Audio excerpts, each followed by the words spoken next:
বিসমিল্লাহির রহমানির রহিম। আসসালামু আলাইকুম। আজকে আবার আপনাদের সামনে নতুন একটা বিষয় নিয়ে চলে আসলাম। এর আগে আপনাদের জানাচ্ছি আসসালামু আলাইকুম রহমতুল্লাহি ওয়া বারাকাতুহু। গাইস, তোমরা কেমন আছো? আশা করি অবশ্যই তোমরা ভালো আছো এবং আল্লাহ তোমাদের সবসময় মঙ্গল করুক এই কামনাই করছি। তো আজকে বন্ধুরা যে বিষয়টি নিয়ে আলোচনা করতে যাচ্ছিলাম, আসলে আলোচনা না, একটা বিষয় বলতে যাচ্ছিলাম শুকরানা নামাজ নিয়ে। যদি কোনো বিশেষ কোনো নিয়ামত পাওয়া যায় বা আল্লাহর রহমতে কোনো খুশির খবর প্রাপ্ত হওয়া যায়, তাহলে সেই ক্ষেত্রে 2 রাকাত নামাজ পড়ার প্রমাণ রাসূল সাল্লাল্লাহু আলাইহি সাল্লামের থেকে পাওয়া যায়।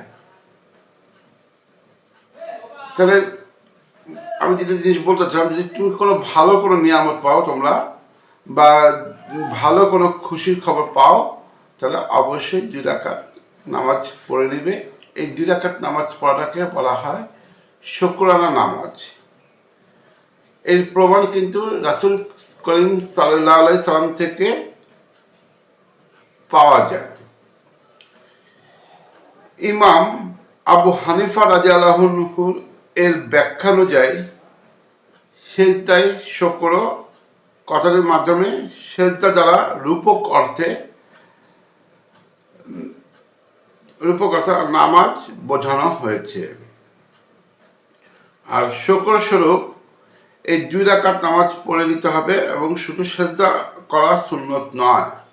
শুকর স্বরূপ কি করতে হবে? আমাদেরকে 2 রাকাত নামাজ পড়তে হবে, কিন্তু শুধু যে সেজদা করব এই সেজদা করাটা সুন্নত নয়।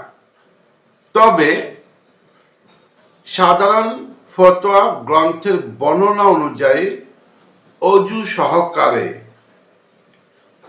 কিবলামুখী হয়ে একটা সেজদা দেওয়ার মাধ্যমেও শুকরানা আদায় করা যায়। মানে আমি আবারও বলছি, সাধারণ ফতোয়া গ্রন্থের বর্ণনা অনুযায়ী অজু সহকারে কিবলামুখী হয়ে একটা সেজদা দেওয়ার মাধ্যমে শুকরানা আদায় করা যায়। এটা হলো সাধারণ ফতোয়া গ্রন্থের বর্ণনা অনুযায়ী।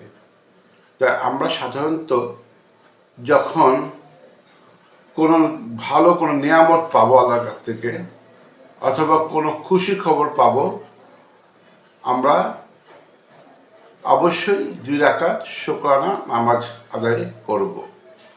তো আল্লাহ আমাদের এই আমলটি করার তৌফিক দান করুক।